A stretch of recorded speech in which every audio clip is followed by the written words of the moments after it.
grab your diplomat and send him to Bologna to talk with the Holy Roman Emperor. Offer an alliance, maps, trade, and 1k gold for the city. The HRE will likely provide a decent counter offer of around 2,500 gold for 2 turns. 5k gold total. Accept this. You now start the game with an additional Italian city of high value and a whole stack of mercenary crossbowmen. This works on all difficulties. It is up to you what you then choose to do. I think it is a fair price. The HRE army will leave my land and I will try and maintain the alliance for as long as possible. The HRE will betray me eventually, but I should be safe for now. You are Venice. It's just a bit of gold. You are fine. But if you are a stingy, try-hard nerd who just wants to cheese the AI, you can then just go to war with them, avoiding that final cost. Your faction leader is Doge Domenico Salvo. He has some command and some authority. He gets +1 command in defence, which is good for your capital, Venice, where he starts, but overall not too impressive. The only cool thing about him is his retinue, the apothecary. This increases the chance of him having children, but this is pointless, as the max the game allows is 4 children, before the game engine neuters him. But it does offer +4 hit points to the general himself, meaning if, like me, you like to use your generals recklessly, then this retinue will be helpful to you. Your faction leader is the only historically accurate character for Venice.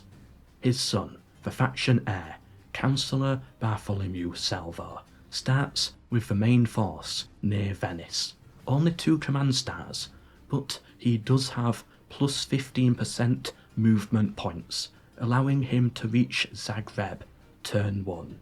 He also has the trait Superb Administrator, which grants a 10% income boost in the city he governs, with a law public order boost of 15%, making him overall a decent manager. This man will become your faction leader later in the campaign, unless he dies. Therefore, he needs to get battlefield experience now, making him perfect as the man to lead your main force. Get his command up, but also use these battlefield successes to increase his authority. His authority means your armies and generals are less likely to mutiny.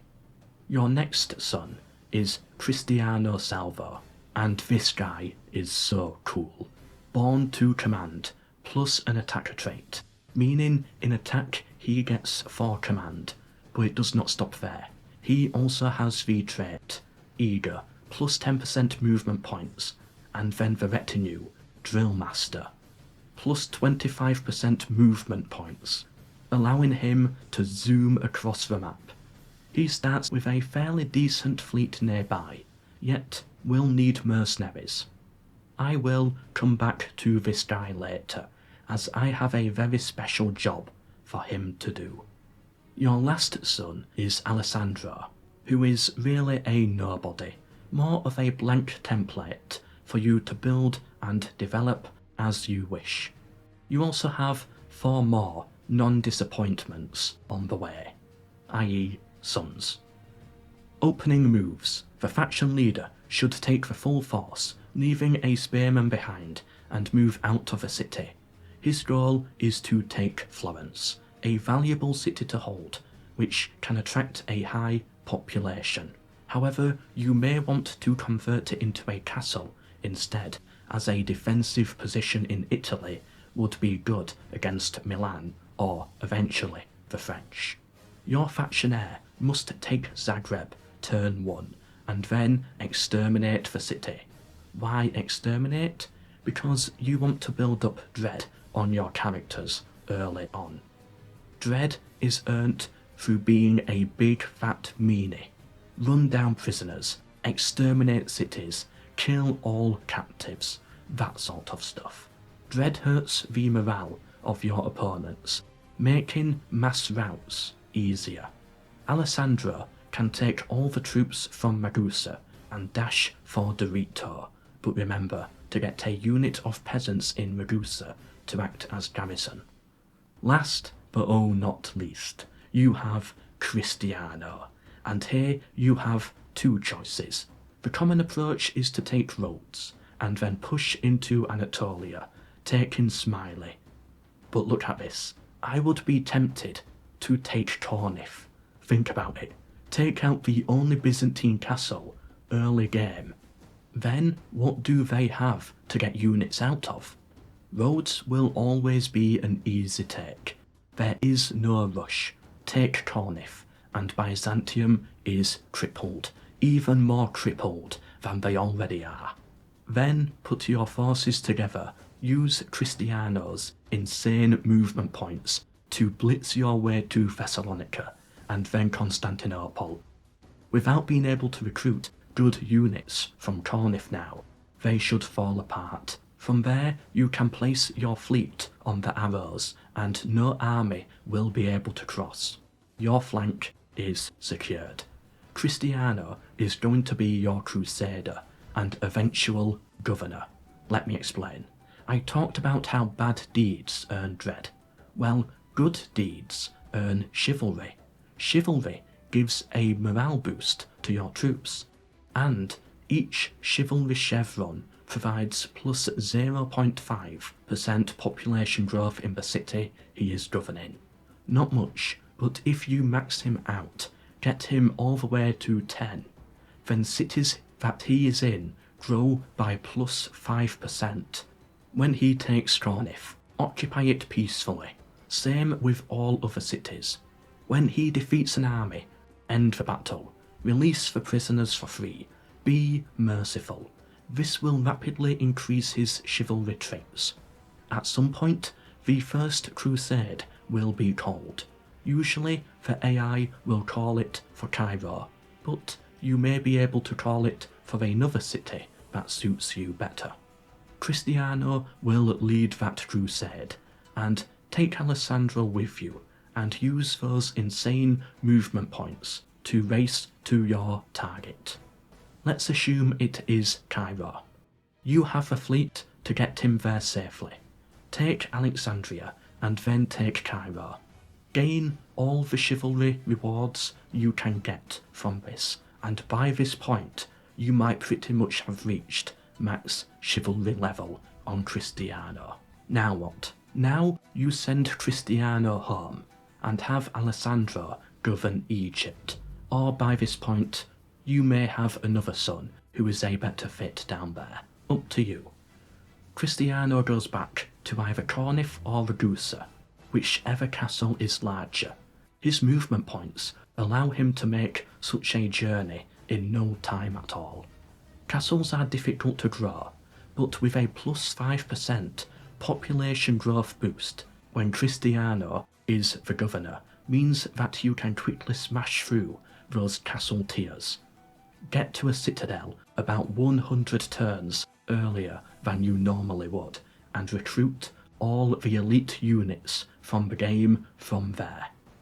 Give those units to your faction heir, now likely faction leader Bartholomew, to wipe out all opponents. It should be smooth, easy domination from there on out. This faction is crazy, but I am not done there with my tips.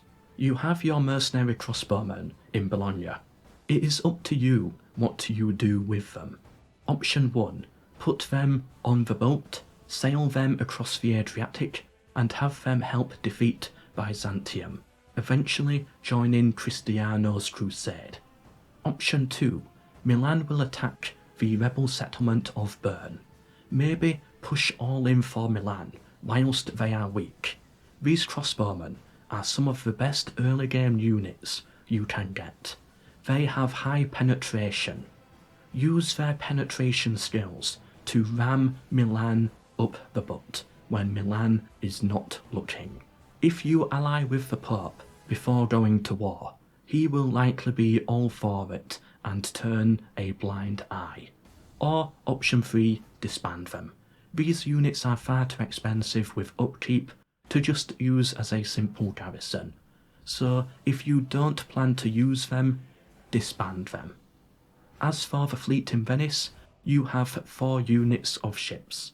These are very powerful, yet not that useful early on.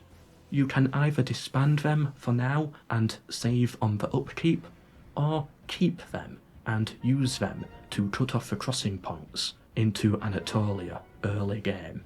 Your call. The Papal Game. If you want to play the Papal Game, which I advise you do, you must start building basic tier 1 churches everywhere, and upgrading the Egyptian ones even further. Then recruit many priests from these settlements. They gain XP by converting. This is difficult for countries like England, where everyone near them is already Catholic. But you have Orthodox cities to convert in the Balkans, and Muslim cities from your Egyptian conquests. Recruit a load of them in these areas, send them out, convert everyone, even your neighbours, destroy all heretics. The Pope is chosen by who has the most votes in the College of Cardinals. You get a cardinal by waiting for an old cardinal to die, or I guess assassinating them also works. And then his replacement is decided by which priest has the highest XP, most likely, as Venice, one of yours. Play it right, and you will control the majority of the votes, allowing you to become Pope every single time. Opening builds. In Venice, build the farms, and then go for the shipwright for the extra trade, or the city watch if you want to use your crossbow units instead. Ragusa, go for the farm, and then the chapel for the extra priest. Heraklion, Crete, go for the farm, and then the wall upgrade. If you took Bologna, turn 1, then go farms, then basic roads, then maybe the mines. Notice a theme. In Rome 1, go for ports first for trade. In Medieval 2, go farms first for the population growth, as trade is nerfed in Medieval 2. This should leave you with about 5k gold at the start of your turn, which you can either save or splash on mercenaries. Up to you.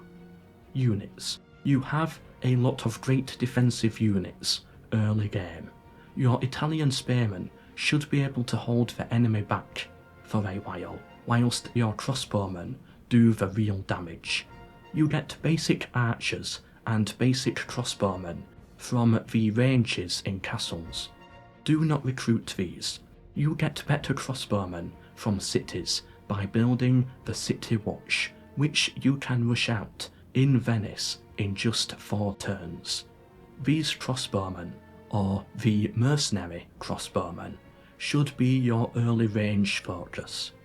As for unique units, you get your Venetian heavy infantry, equipped with a warhammer, and I mean the fun kind of warhammer. These units are like tanks. Their heavy armour just absorbs everything. These are found in the barracks building from fortresses.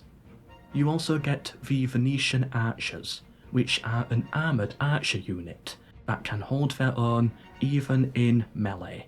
These are found in the archery range building from fortresses. Your unique cav is the Stratios. This unit is a late game light cav unit, not usually what you want to hear. I avoid them. They are very fast, as you can see by the race I am showing you here, versus standard light cav and heavy cav. They can be good at just sniping off enemy missile units, siege equipment, or just running enemies down after the battle. But by the late game, when you get them, I don't think it matters too much. These are recruited in the final tier of stables, found in citadels, very late game.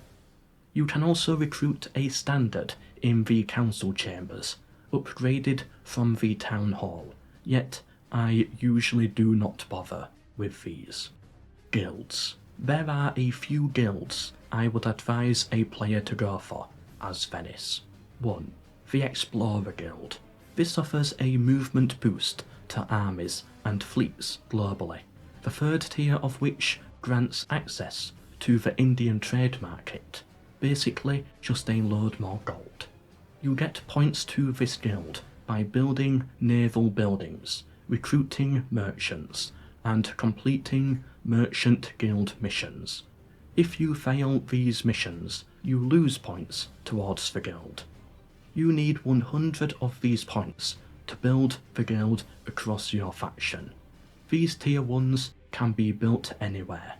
250 points to upgrade it, 500 points to build the top tier HQ. 2. The Merchant Guild, which grants better traits onto new merchants and extra trade income. You get this by building trade buildings, recruiting merchants, and having a high gold income at the end of your turn. It also helps to establish trade rights, but you lose merchant guild points for losing those trade rights. A lot of overlap with the Explorer Guild here. You can only have one guild per city, so be careful to make sure you don't accidentally build an Explorer Guild in the city where you may want a Merchant Guild. 3. The Theologians Guild. These are useful in Egypt to get the better priests. If you want to play the Papal Game, that is. Points for these are earned through building churches and recruiting holy units. Remember, the guild is offered in the city that has produced the most points, so if you really want to go for this, spam churches and priests out from Egypt, and only Egypt, to make sure it spawns there. If a governor has 6 or more piety, he also generates 5 points towards the guild every turn. And lastly, I would strongly advise going for the Holy Order guilds for those decent cavalry units, which can fill in the weaknesses of your roster. These are fairly self-explanatory. Go on Crusades and you will eventually get them. I have a guide on guilds up already, yet I think I may redo it someday, so subscribe to get notified of that. Agents. You start with a diplomat in Venice. My advice would be to get as many trade deals as possible, farming the AI for gold. Follow this route and try to get an alliance with the Papal States as well. Your merchant also starts near Venice. There is gold in Zagreb, so just plonk him there on that, and try and make 50 gold per turn from him. Later, merchants will mostly be recruited in Egypt after your first crusade, where they can generate a lot of money on those valuable trade resources. Secret top tip of the day. The Merchant Wharf building is bugged. In Medieval 2, you have 2 ports. It is meant to be that the shipwright is your military port and the Merchant Wharf is your trading port. As you can see here, apparently the Merchant Wharf allows you to have another trade fleet. This info is incorrect. Turn 1, Venice has 1 trade fleet, and it is trading with Crete. If you build the Merchant's Wharf, you get a small trade boost, but no new trade fleet. Still just Crete. If you build the shipwright, however, then a new trade fleet is established, and you are now getting trade with Sicily as well. Go down the shipwright path, not the Merchant Wharf. The shipwright gives more gold and a better navy. I plan to stream a Medieval 2 Total War Venice campaign very soon. Stay tuned for that. Leave a like if you enjoyed, comment down below what faction guide you want to see next. I may pick the next faction guide from there. Thank you for watching, but for now, MELKOR.